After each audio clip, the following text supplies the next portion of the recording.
Olá, bem-vindos ao nosso Luz, Câmera, Pulsão, deste mês de abril de 2024, desta vez com este filme, Anatomia de uma Queda, um filme bastante premiado, um filme que foi aí de Oscar, né, de melhor roteiro original neste ano, também levou a Palma de Ouro em Cannes como um melhor filme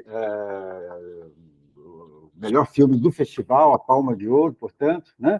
Um filme, portanto, bastante marcante, bastante marcado aí pela premiação, apesar de ser um filme bastante incômodo, né?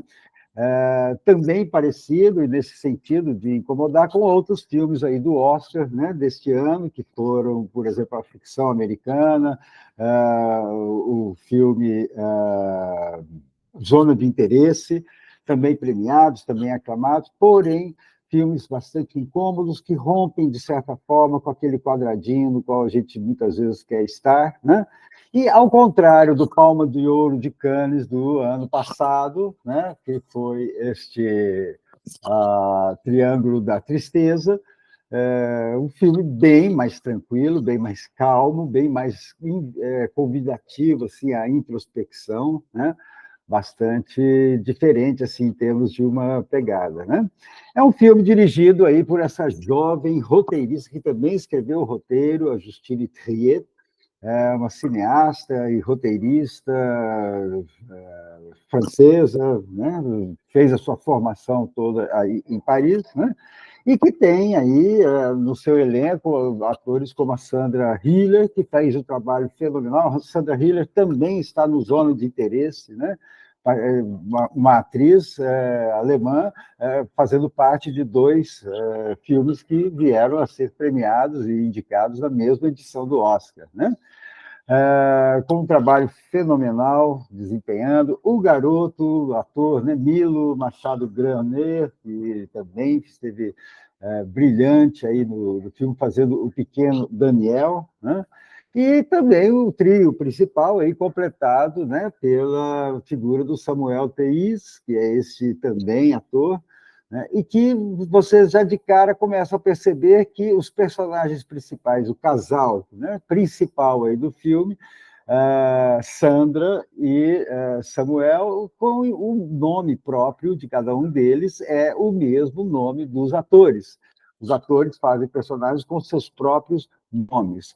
Já indicando aí, então, um embaralhamento, e essa é a tônica do filme, um embaralhamento entre ficção e realidade, entre atuação e vida real, né? Ou seja, propondo aí para nós uma dissolução de fronteiras entre a realidade e a ficção, que é um assunto que já começa no filme, né? Desde o momento da entrevista da estudante que vai entrevistar a Sandra no início do filme, né? E que vai convergir toda a trama em cima da grande questão e da grande pergunta aí do filme, que passa a ser, né, o que aconteceu com Samuel Malevski, né?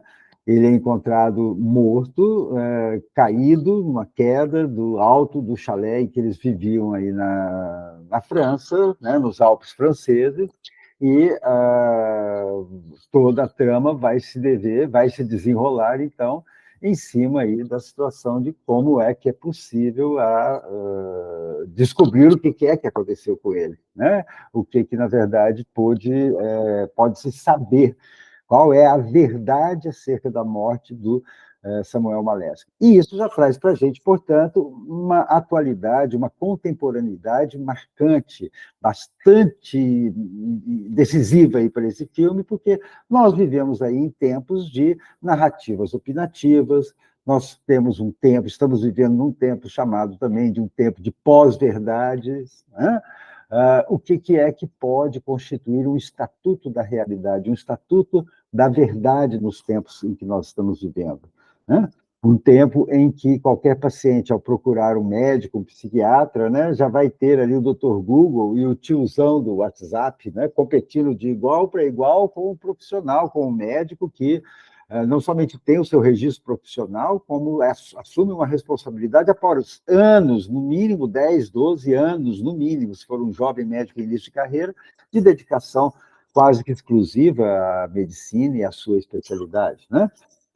O psicanalista, então, nem pensar, né, nem imaginar, nem se fala, porque nesses tempos de disseminações de tantas terapias alternativas e de divulgações e de uma proliferação de formas muito pasteurizadas aí da psicanálise, que lugar pode haver, né, pode ter para um psicanalista ou para a psicanálise, como a gente entende, né? Então, o filme traz essa questão, o qual é a verdade, né? E na anatomia, portanto, do filme, a gente começa por aí. Para começar, a gente pode lembrar que Anatomia de uma Queda, na verdade, é um filme que vai nos falar também de outras quedas, né? É a queda de um homem, literalmente, no filme, tá?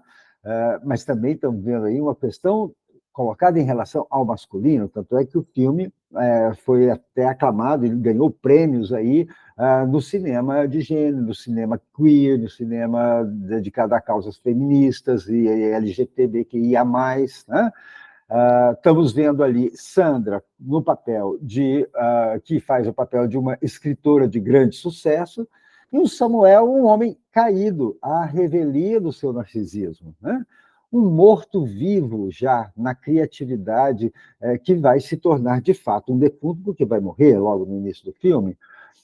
Nas cenas que aparecem as discussões, a discussão entre os dois, um discurso aparentemente muito vitimizado, acusando Sandra de tudo, desde os desleixos dela com a casa, descuidada com o lar, com os cuidados com o Samuel, com o Daniel, né? Dominadora até na eleição da relação, da posição preferida dos dois para a relação sexual, tá? E chega até a acusá-la de ter roubado uma ideia que era dele, de um romance que estava parado, que ele nunca consegue terminar de escrever, né? E ela rouba uma ideia, segundo ele, na acusação dele, para escrever um romance que foi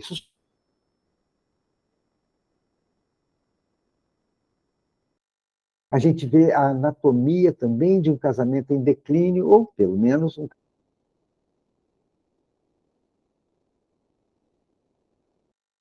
trágico, com o filho, um acidente, um atropelamento que levou o filho a perder praticamente toda a visão, e com esse incidente, por uma situação, pelo contexto em que ela se deu, tá? Esse acidente aconteceu, uma acusação recíproca. Esse acidente, com essa perda de visão trágica para o garoto, acabou rasgando uma linha de corte aí na relação dos dois. Desde então, ao que parece, culpas e acusações recíprocas em franco espelhismo um do outro, né? Aliás, ele faz o papel de um homem francês, ela faz o papel de uma escritora alemã, né? E que combinaram, porque um não fala francês, o outro, ela não fala francês bem, e ele não fala bem o alemão, então combinaram de se entender em inglês. Ou seja, já está aí uma certa estrangeirice instituída de cara, né, do casal, né? Na própria constituição do casal. Sendo que Daniel, que agora era já uma criança de 11 anos de idade, praticamente cega, né, no epicentro aí dessa tragédia, né? Aliás, a criança pode ser o nosso fio condutor aí para a gente pensar uma possibilidade de análise, de reflexão psicanalítica a respeito desse filme, né? Porque a trama toda converge, toda a trama do filme acaba convergindo, né, para o papel fundamental que vai ter o nosso pequeno Édipo, tá? Édipo, da lenda grega de Sófocles, cego como Daniel, que protagoniza um papel decisivo ali no julgamento. Uma criança cega, como cega deveria ser a justiça, como ela é retratada, como ela é pintada, o símbolo da justiça, aquela mulher, né, com os olhos vendados, tá? Cego num caminho, num percurso invertido aí do Édipo, porque aí nós temos aqui uma criança que começa o filme cego, né? Morre o pai e ele termina com a mãe. no percurso exatamente invertido, né, da história de Sófocles. Então, impossível não fazermos também esta associação. Né? Mas ele era uma criança cega que ouvia, e ouvia muito, e tudo ouvia. Né? E, de fato, assim, as crianças ouvem. Né? Muitas, inclusive, das fantasias sexuais infantis, as cenas primárias, como dizia Freud, sobre os pais, né? Vêm pelo ouvir, vêm pela audição. São as conversas dos adultos, ruídos que vêm do quarto dos pais, né? O papel da audição na constituição fantasmática do sujeito humano é bastante marcante, né? Especialmente nos seus primeiros anos de vida. Né? Em Anatomia de uma Queda, nós podemos, tomando a perspectiva aí do garoto Daniel, dividir o filme em 3 tempos de uma criança. Tá? Há um tempo em que ele sai de cena, há um tempo em que ele se inclui na cena, e há um tempo em que ele protagoniza, em que ele assume a cena, num terceiro tempo. Né? Nesse primeiro tempo, lembramos assim, ele era uma criança que os pais brigavam, começavam a discutir, e ele sempre saía quando os pais brigavam. E é por isso que ele estava fora, quando estavam brigando, e ele sai da casa, vai passear com o cachorro, vai para fora, fica lá fora. Né? Mas leva a briga dentro de si. Né? Um alerta aí para a contemporaneidade, né? Essa ambivalência de atitudes que nós percebemos hoje, na atualidade, casais muitas vezes com muita dificuldade de demarcar a privacidade parental, uma inversão muitas vezes da liderança familiar, e ao mesmo tempo que persistem os segredos de família, né? Ou seja, aí está uma criança, no caso de Daniel, do filme, angustiado, muito angustiado pelas brigas dos pais, pela falação entre eles. Né? Num segundo tempo, ele se inclui na cena. Acontece a queda, chega a polícia, a suspeita recai sobre a sua mãe, né? E ela vai ser levada ao tribunal, e ela vai ter que responder pela suspeita, né? Vai ao júri para responder pela suspeita de assassinato. Nessa hora, o Daniel, o garoto, ele faz questão de estar presente em todas as sessões do tribunal. Ele chega, inclusive, a conversar numa hora com a juíza que queria tirá-lo de uma determinada audiência, de uma determinada sessão, né? Alegando que queria protegê-lo, porque estava planejado que a mãe e o casal eles iam ser muito expostos, né? E aí a gente faz até a pergunta a partir do diálogo que ele faz: se trataria ali, na preocupação da juíza, de proteger a criança ou proteger os adultos das suas próprias censuras, né? Porque o Daniel fala, olha, você está dizendo, doutora, que pode me magoar, eu já estou magoado, eu já estou arrasado, né? Que tem coisas ali que eu não deveria presenciar, eu vou ficar sabendo de tudo, mais tarde, depois, pela TV, pela internet, né? Veja a realidade atual, realmente, dessa hiperexposição infantil. Qual que é o limite para as crianças? Essa é uma pergunta sobre a qual se debruçam psicoterapeutas, psicanalistas, educadores, né? Crianças muito mais atentas do que os pais costumam admitir ou perceber, muito mais atentas, muito mais ativas na escuta e na percepção do ambiente familiar. Né? Fica aí, nesse momento, esse alerta também. Tá? E, num terceiro tempo, Daniel protagoniza, ele assume a cena. Né? Veja, um casal disputando uma guerra de narrativas, de certa forma, poderia até ser trivial, né?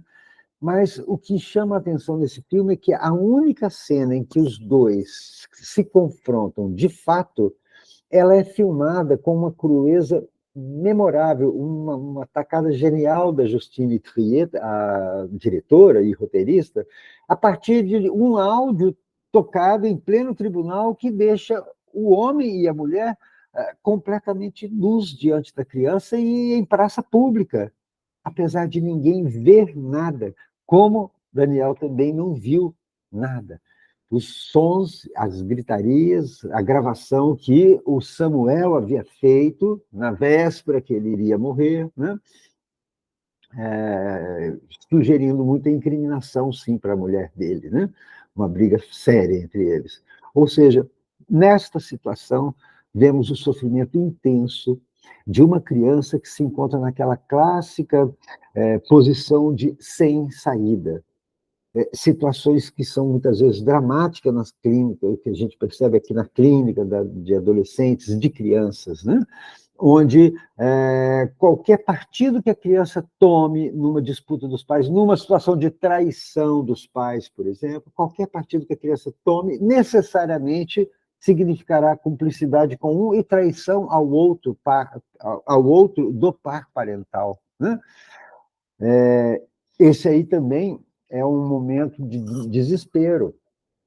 Daniel quer saber a verdade, a cabecinha dele está a mil. Tem um diálogo impressionante dele com a tutora, onde ele ele berra com ela, pede, né, desesperado, que ela diga: você acha que a minha mãe matou meu pai? Qual é a sua opinião? Né? E esse momento duro, né, porque a tutora, que tinha sido designada pela juíza para ficar junto à criança todo o tempo e evitar que a mãe, por exemplo, interferisse na opinião das crianças, no depoimento da criança, que iria ser ouvida também no tribunal, né, a tutora não pode tomar partido. Né?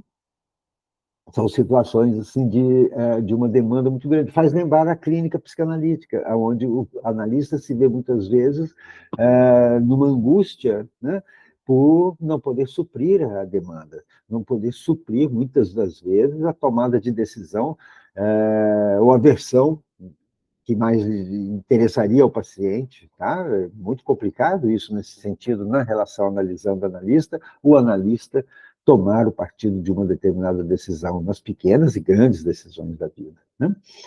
Na cena seguinte desse diálogo do Daniel com a tutora, parece que ela conseguiu, de fato, se abster de responder. Né? O diálogo entre os dois oferece, a meu ver, uma chave importantíssima para o filme e para a nossa reflexão. Porque o Daniel, então, depois dela estar dizendo e por que ela não disse a opinião dela, ele vira para ela e diz, né, eles já caminhando, né, ao ar livre. Então, a gente precisa inventar uma certeza, porque a dúvida dele era terrível, né? E a tutora fala: parece que sim, de certa forma, sim. E aí o Daniel pergunta: então eu preciso fingir que tenho certeza? E ela responde: não, você tem que decidir. Não é a mesma coisa. É uma palavra muito sábia. Daniel deveria decidir, tomar uma decisão. Isso estava imposto pela tragédia a uma criança ainda despreparada, que normalmente não teria que lidar com aquilo. E a gente vai pensar nisso, sim, uma das tarefas, né, da psicanálise, que é justamente se constituir em um instrumento para que o sujeito se autorize a um desejar adulto. A desejar adulto, nós estamos entendendo como criar os seus próprios caminhos, fazer as suas escolhas, né, e responsabilizar-se pelas suas decisões. Vejam como que, de certa forma, simbolicamente, vamos dizer o quanto que um desejar adulto, de fato, significa assumir uma decisão, portanto, destituir a dependência infantil dos pais. De certa forma, só se torna adulto aquele que decreta simbolicamente a morte dos seus pais, aquele que dispensa essa função de ser responsável pela criança. Né? O menino Daniel, então, assim, ele acaba se tornando essa terceira pessoa que, ao assumir o palco do tribunal, ele traz a sua verdade, a sua ficção. Né? Ele diz, né, depondo, ele diz que para ele o assassinato não fazia, a hipótese do assassinato da mãe ter matado o pai não fazia muito sentido, e dá para perceber que o seu saber, o saber deste filho sobre a sua mãe não comportava uma hipótese de uma mãe perversa. Né? Já o suicídio, que vai doer muito, pensar no suicídio é uma ideia que dói, que gera um sofrimento, mas é mais compreensível no dizer de Daniel. O pai era depressivo, teria tido uma conversa a caminho do veterinário, vai chegar um dia em que o cachorrinho, né, que tinha ficado intoxicado ali com os comprimidos, ele vai dizer que já chega, vai chegar um dia que ele vai morrer. Né? Já não falava do cão, mas falava dele mesmo, é o que o Daniel vai dizer. Né? E mesmo assim, a gente pode compreender que ele opta e ele compreende dessa maneira e dessa forma de entender que o pai se suicidou. Ele compreende melhor, porque essa seria uma verdade que o possibilitaria lidar melhor com essa perda do pai. Nada aí está dizendo que é o fato. A possibilidade até do Daniel ter recordado de forma distorcida a conversa é possível, bastante plausível. Tanto que a Justine Triet, em mais uma sacada genial aí no filme, nessa hora que faz um flashback, que é o único dos dois flashbacks que temos, né? O pai está conversando dentro do carro com o filho, falando, né, de que o cachorrinho um dia, olha, o cachorro um dia vai morrer, um dia se cansa de viver, né? Mas nessa hora é feita uma colagem em que a voz que está saindo da boca do pai, sincronizada os movimentos dos lábios, né? A voz que está saindo é a voz do Daniel, contando no tribunal. Né?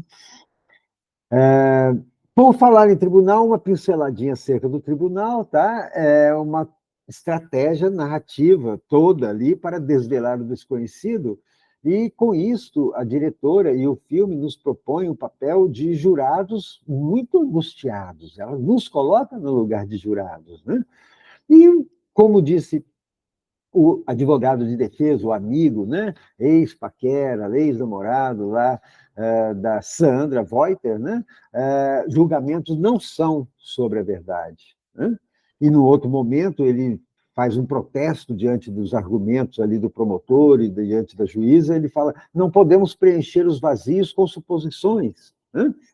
E o julgamento no momento dos seus momentos de maior tensão, como ela não falava tão bem assim francês, ela pede permissão para falar em inglês mesmo, ela sendo alemã, né?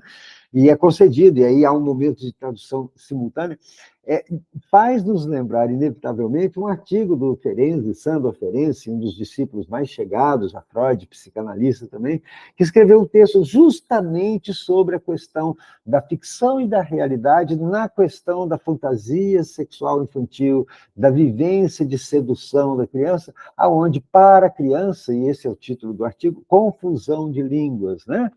Para a criança fica confuso se os pais estão no movimento sedutor ou não. E aí se constitui muito do que Freud veio a chamar de cena primária, de fantasia primordial. Né? O fato é que ali, entre o francês e o inglês, entre o promotor e a defesa, e entre a juíza, os depoentes, né? As testemunhas que são chamadas, né? Aliás, as testemunhas que são chamadas, assim, impressionante, todas as que foram chamadas, que são do sexo masculino, tem o psiquiatra, tem o primeiro perito forense ali, tá? Depõe a favor da acusação, tá? E todas as que são mulheres depõem a favor da defesa. Outra, né, pegada proposital, né, outra insuflação, vamos dizer assim, que o filme nos faz pensar, nos faz perceber. Né? E aí que a gente vê, na verdade, que todo mundo ali só tem uma parte da verdade, só tem uma opinião, mas todo mundo lida como se tivesse uma verdade inteira, como se tivesse acesso à realidade de como aconteceram os fatos. Chama a atenção essa judicialização da vida privada, no caso, a intimidade de um casal, que é um corolário dessa mediatização da vida privada na atualidade das redes sociais. Tá? Onde, por exemplo, o promotor faz um papel ali, né, aquela coisa implacável, de um supereu tirânico, de um superego implacável, tanto quanto aquelas acusações que o Samuel fazia à Sandra, e tanto quanto nós vemos quando nas redes sociais da atualidade a gente vê os linchamentos virtuais acontecendo, onde o culpado já é decretado antes mesmo de qualquer chance de defesa. Né? Nisso, o papel da mídia, um outro toque que a gente dá, que também fica ali provocada no filme, né?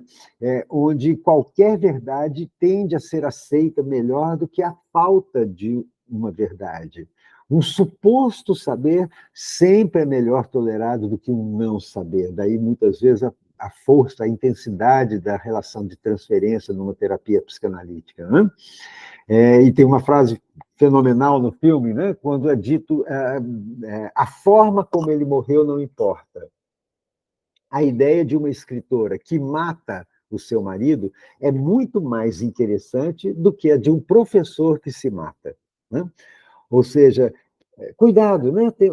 Tomemos cuidado, porque nós estamos vivendo um tempo em que anunciar incertezas não vai nem vender jornal, nem gerar engajamento, nem vai gerar likes nas redes sociais.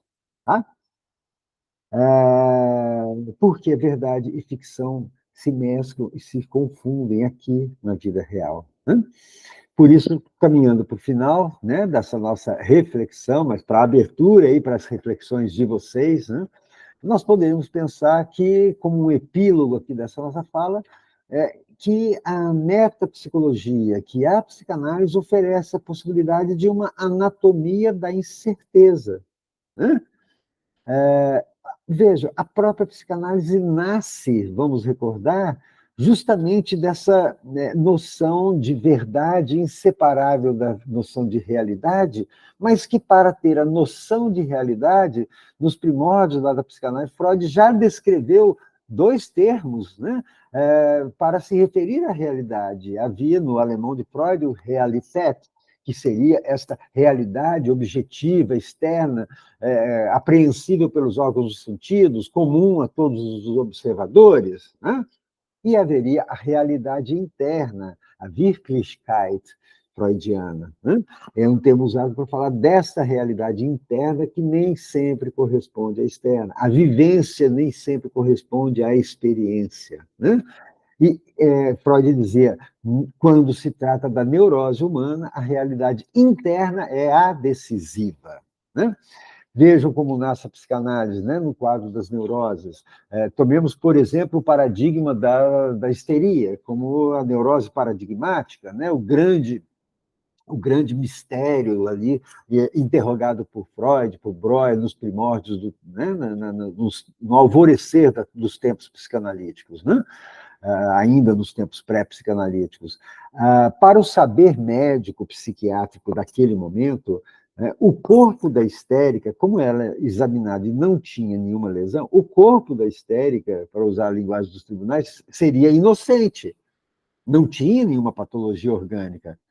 Portanto, a culpada era ela. Né? Culpada de quê?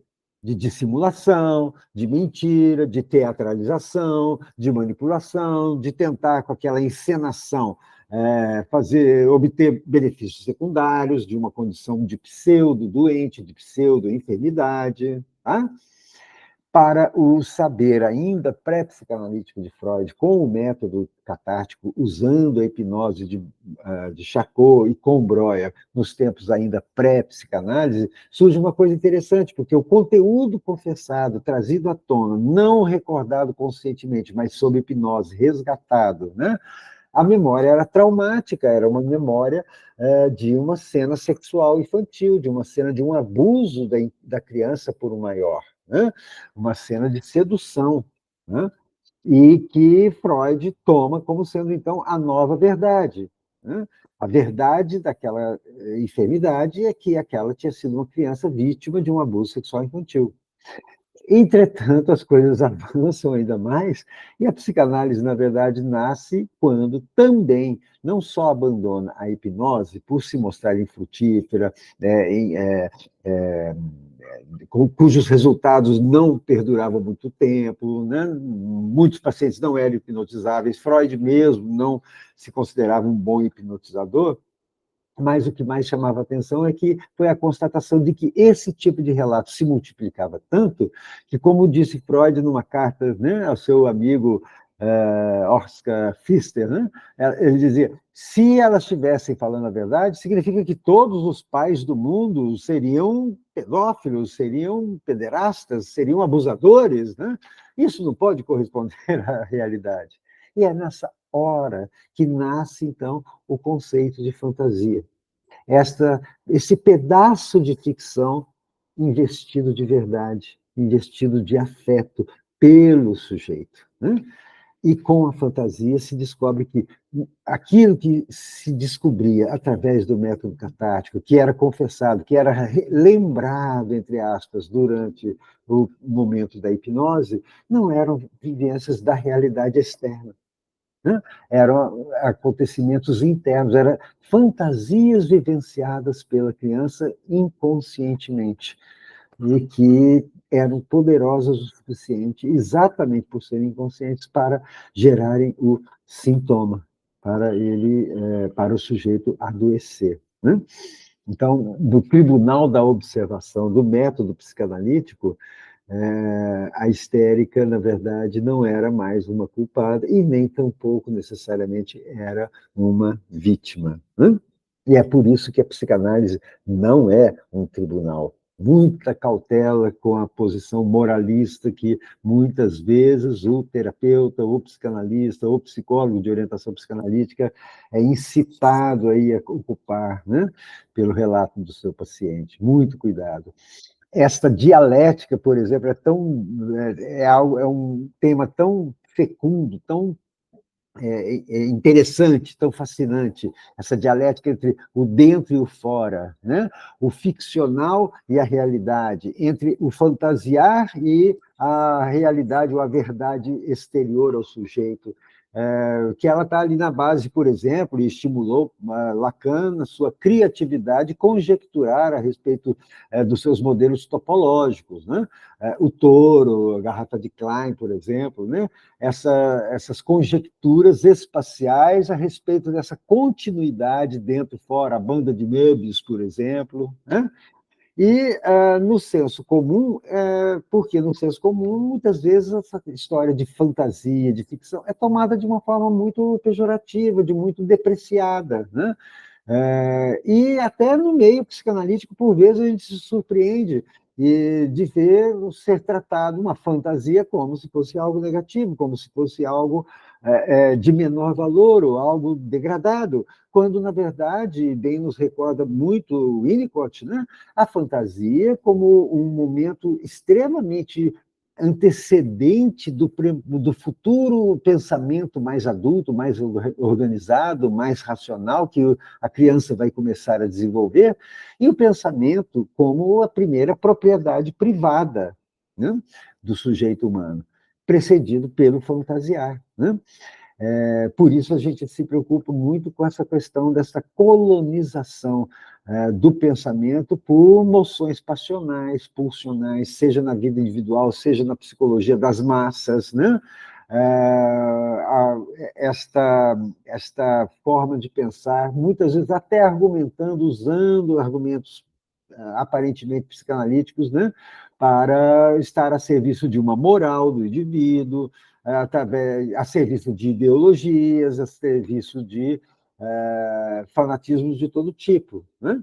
É muito comum nos nossos tempos, mesmo fora dos circuitos psicanalíticos, esta caça às bruxas, esses extremismos religiosos, esses extremismos ideológicos, essa fascinação pela figura do grande líder, como dizia Freud já lá no seu Psicologia das Massas e Análise do Eu, né?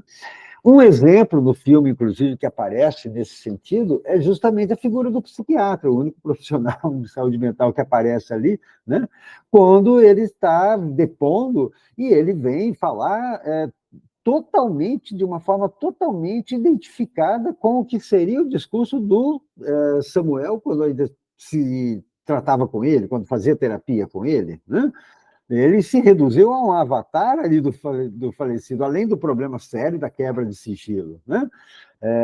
Como a própria Sandra, num certo momento, protesta, dizendo que, olha, se eu também tivesse um terapeuta e ele viesse aqui depois, ele ia falar um monte de coisas negativas a respeito do Samuel, mas o que ele ia falar ia ser a verdade, né?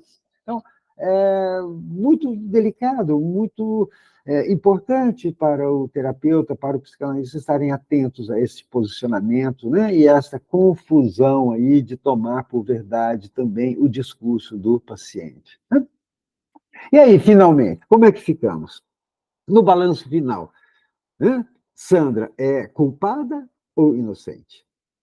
Todos os detalhes que formam a essência da trama levam não a um ou a outro veredito. levam à dúvida. Todos os detalhes. Né? Sandra já tinha se mostrado não confiável, ela já tinha mentido, ela tinha traído o Samuel. Né?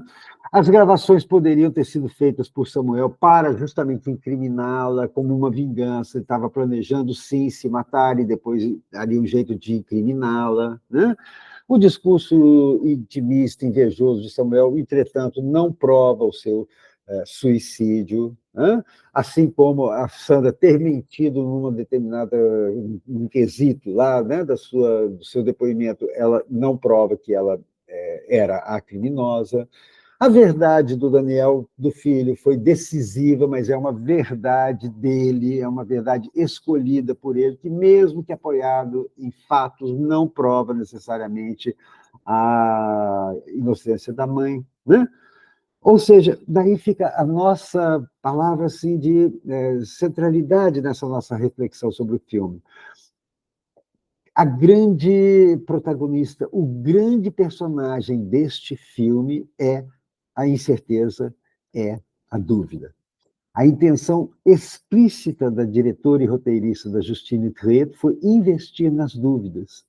Na dúvida dos personagens, na dúvida do tribunal, na mídia, no público, e aí já não sabemos se estamos lá fazendo parte da trama, se estamos aqui de fora, olha o fora e o dentro aí novamente. Né? A própria Justine Triet, em entrevistas posteriores, dava risadas e dizendo, olha, não vou, só vou contar para vocês daqui a uns 10 anos. Daqui a uns 10 anos eu decido se ela é culpada ou inocente. Né? A Sandra Hiller, quando foi assumir o papel, perguntou para ela, escuta, mas assim, ela foi culpada ou inocente? E a Justine Triet não respondeu a Sandra, deixou a Sandra até muito brava, muito irritada, foi um momento tenso, né, na pré-filmagem, quando a diretora vira para Sandra Hiller e fala, eu quero que você desempenhe o papel, que você atue como se ela fosse inocente. Mas não disse a ela se ela é culpada ou inocente. Portanto, Anatomia de uma Queda, um filme que aposta na dúvida a partir justamente e nos faz encarar a realidade de que se nós sabemos da existência do mal e da possibilidade criminosa, da possibilidade de que fazemos o mal ao nosso semelhante, muitas das vezes por um mecanismo de formação reativa, por um mecanismo de projeção, né? Nós nos recusamos aí a perceber a possibilidade de que esse mal está dentro de nós mesmos e que existe uma catarse, existe um alívio aí no ato de colocar, de achar um culpado, de achar, de colocar ali o fator bode expiatório. Anatomia de uma Queda é um filme que traz como grande personagem a dúvida e a incerteza como constitutivas da nossa humanidade. A nossa humanidade é caracterizada pela não onisciência. Costuma-se dizer, né, em psiquiatria, em psicanálise, que enquanto o neurótico sofre pela dúvida, o psicótico sofre pela certeza paranoica, mas é uma certeza que ele está tendo, né? Então, fica o alerta de Anatomia de uma Queda. O preço a pagar quando a gente se recusa, não se permite a dúvida, a incerteza, o preço a pagar muitas vezes é a alienação. E muitas vezes também é a injustiça. Anatomia de uma Queda, aí está a nossa análise, reflexão. Deixem os comentários de vocês e até o próximo filme do Cinema e Psicanálise.